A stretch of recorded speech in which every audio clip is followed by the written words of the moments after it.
रविवार थोडासा स्पेशल, थोडा स्लो, थोडा फास्ट, थोडा माझ्यासाठी, थोडा तुझ्यासाठी असा काहीसा असतो. सकाळी अलार्म वाजण्याआधीच डोळे उघडले. खरं तर रविवारी झोपण्याची इच्छा खूप असते, पण एक अशी बाजू असते रविवारी लवकर उठण्याची की जर लवकर उठलो ना तर रविवार खूप मोठा वाटतो. खरं सांगायचं तर असंच काहीसं होतं. प्रत्येक रविवारमधला आज एक रविवार तुमच्यासाठी घेऊन आली आहे. स्वतःसाठी थोडासा वेळ काढायला हवा. मग काय, पटकन उठले, फ्रेश झाले आणि स्वतःसाठी सगळ्यात आधी स्वतःला एक छानशी स्माईल दिली. थोडासा विस्कळीत केसांना नीट करण्याचा प्रयत्न, थोडासा आपला अवतार नीट करण्याचा प्रयत्न आणि व्हिडिओ रेकॉर्ड करण्याचे काहीसे विचार करून आणि थोडेसे क्लिक घेत मी माझ्या दिवसाला सुरुवात केली. आज दिवसभरामध्ये मला कारलं फ्राय करण्याचा प्लॅन होताच, त्यामुळे लिंबू कापलं आणि कारल्याला बारीक बारीक गोल चकत्या करून घेतलेल्या होत्या. त्याच्यामध्ये लिंबू पिळणार, हळद मीठ टाकणार आणि ते मॅरिनेशन करून ठेवणार. अशाने ना ह्या कारल्यामध्ये लिंबाची चव खूप छान उतरते, हळद चांगलं कोट होतं आणि त्याच्यानंतर जेव्हा आपण ते अलगदसे फ्राय करायला जातो तेव्हा मस्त चव लागते कारल्यांना. अजिबात त्याचा कडवटपणा त्रासदायक वाटत नाही. खूप छान कडू आंबट अशी टेस्ट लागते आणि हे कमाल भारी लागतात. नक्की ट्राय करा. साधी सिंपलशी रेसिपी आहे. आता हे जाणार आहेत फ्रीजमध्ये. आता आज थोडंसं घर आवरल्यानंतर मग सरळ बाजारात गेले होते सकाळी आणि आज ताजा भाजीपाला पाहिला आणि वेगळीच एनर्जी आली. तशी दर रविवारी माझा भाजीपाला आणण्याचा सकाळचा कार्यक्रम असतो आणि ही वेगळी एनर्जी माझी येते कारण की मला ग्रीन ज्यूस बनवायचा असतो.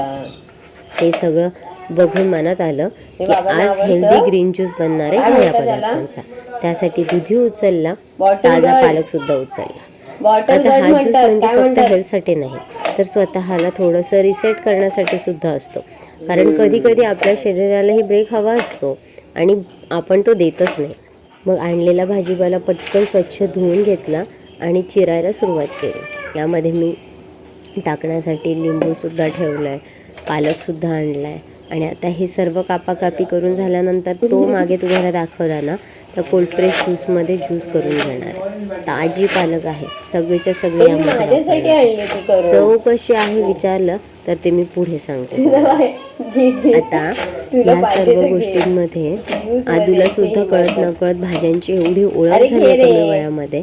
मगाशी ती बॉटल गट काढताना म्हणजे दुधी कापताना म्हणाली की बाबांना आवडतो, कारण की तिला माहिती झालं की आमच्या इथे कुठल्या भाज्या जास्त प्रमाणामध्ये खाल्ल्या जातात. आणि आता हा पालक कोल्ड प्रेस ज्युसरमध्ये गेला आहे. मिक्सरमध्ये जेव्हा आपण हा ज्यूस करतो ना तेव्हा त्याला हीट तयार झाल्यामुळे त्याच्या बऱ्याच चांगले एलिमेंट्स असतात ना ते मारल्या जातात. कोल्ड प्रेस ज्युसर हे प्रॉपरली ज्यूस छान आणि हेल्दी तसेच्या तसे त्याच्यातले पदार्थ टिकून राहण्यासाठी उत्तम ठरतात. त्यामुळे कोल्ड प्रेस ज्युसर असेल तर नक्की वापर करा. तो स्वच्छ ठेवून झाकून नेहमी ठेवू नका, त्याचा वापर करा. आणि खूप गोष्टी अशा घरात असतात त्या तुमच्या घरामध्ये असतात पण त्याचा वापर खूप रेअरली होतो आणि हे काही चांगलं नाही आहे, तर वस्तू वापरत ठेवायला हव्या. आता या ज्यूसमध्ये वरून मी पिळणार आहे लिंबू. चव कशी आहे विचारलं तर मी पहिल्या घोटात वाटतं हे काय पितोय आपण, पण दुसऱ्या घोटापासून वाटतं वा, आज काहीतरी चांगलं केलं स्वतःसाठी. आणि खरंच आपल्या शरीरासाठी जे चांगलं आहे ते नेहमी चविष्ट असेलच असं नाही, पण त्याचा फायदा नक्कीच गोड असतो. भगवद्गीतेमध्ये एक सुंदर विचार आहे, योग म्हणजे संतुलन. आणि खरंच आपल्या आयुष्यातलं सगळं काही बॅलन्समध्ये असेल तरच आपण खऱ्या अर्थाने खुश राहू शकतो. आजची सुरुवातच कारल्यापासून झाली होती. थोडंसं मीठ हळद लावलं, लिंबाचा रस टाकला की कडवटपणा कमी झालेलं ते कारलं हलक्या मसाल्यामध्ये थोडं फ्राय केलं की एवढं भारी होतं. तयार झालेलं एकदम क्रिस्पी आणि टेस्टी कारलं. जी गोष्ट आपल्या आधी कधीही आवडत नसते तीच गोष्ट नंतर आपल्या हेल्थसाठी बेस्ट ठरते. हे कारल्याने पुन्हा एकदा शिकवलेलं आहे.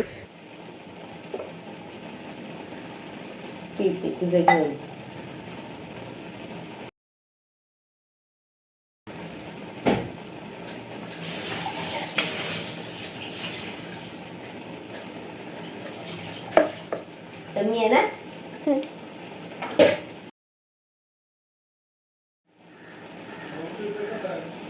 ह्या ज्यूसला माझी आदू ही फार प्रेमाने पिते बरं का. आता तुम्ही म्हणाल चव तर अशी असते की एवढंसं लहान बाळ कसं आवडीने पिईल. हां, खरी गोष्ट आहे ना, पहिला घोट पिताना तिचंही तोंड वाकडंच होतं. पण कसं आहे ना, आपणच म्हणतो की ज्या नजरेने बघू ना त्या नजरेने दिसतं. आणि अजून एक वाक्य की दृष्टीआड सृष्टी. आता जर ती सृष्टी बघायचीच नसेल तर ती दृष्टीच्या आड लपवायची का त्याच्याकडे एका वेगळ्या नजरेने बघायचं आणि त्यामधलं खरं काय चांगलं आहे ते घ्यायचं, ते आपल्यावर आहे. असंच काहीसं मला तिला शिकवायचं आहे की बाळा, चवीला काहीच चांगलं नसेल ना तरी पिऊन बघ, कारण की ते छान आहे, नंतर तुला आवडायला लागेल. अख्खा ग्लास ती फार आवडीने पिते आणि हे तुम्ही व्हिडिओच्या शेवटपर्यंत बघालच. हा आत्ताच नाही, हा नेहमीचा प्रकार आहे. असा हा एकच ज्यूस नाही, असे अनेक ज्यूस आहेत. प्रत्येक गोष्टीला ती माझ्यासोबत असते. तिच्या चांगल्या सवयी लावण्यासाठी मी तिच्यासोबत नेहमी उभी असते. पुढे जाऊन भविष्यामध्ये तिच्या आवडीनंतर तिच्या सगळ्या वेगवेगळ्या गोष्टी बदलतील, तिच्या संगती बदलतील, तिच्या आयुष्यामध्ये अनेक वेगवेगळ्या प्रकारचे लोक येतील.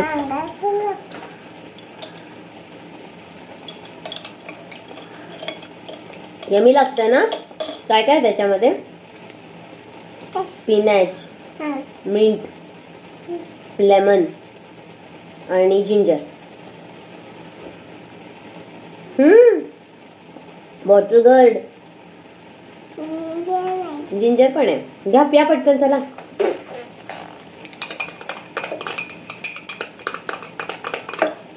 चला पिऊन दाखव पटकन. नेहमी पितेस तशी पिऊन दाखव पटकन. आपल्याला जायचं आहे ना. चमचा बाहेर काढ. आणि आता पी पटकन. 1 2 3.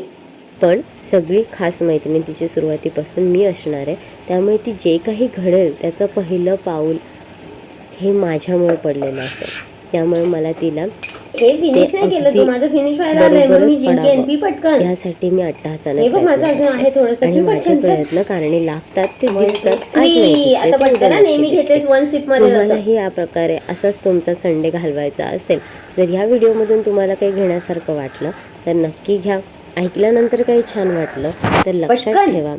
हे सगळं पिऊन दाखव. तू पितेस ते? त्यांना वाटतं तू पित नाहीस. पिऊन दाखव पटकन. 1 2 3. ओ गुड गर्ल. अरे थोडस राहिलं, माझं पण थोडस राहिलं. आता कोणाचं फर्स्ट होतं? तुझं फर्स्ट झालं. काहीच नाही होत. हळूहळू प्यायचं. छान होतं की नाही? यम्मी होतं की नाही? तुला कसं आलं इथे ते बघ व्हिडिओ मध्ये. चेस नाही केलं आपण. नाही, आज करायला पाहिजे होतं ना, तू विसरली. आता करू पिऊन झाल्यावर. असं करू. डन. पार्सल ओपन करतानाचा व्हिडिओ तर तुम्हाला दाखवला, पण त्यामध्ये नक्की काय आहे ते रिव्हील पुढच्या व्हिडिओमध्ये करणार आहे. म्हणून व्हिडिओ आवडला असेल तर लाईक करा, शेअर करा आणि चॅनलला सबस्क्राईब करायला विसरू नका. नेक्स्ट व्हिडिओमध्ये बघूया पार्सलमध्ये नक्की होतं काय.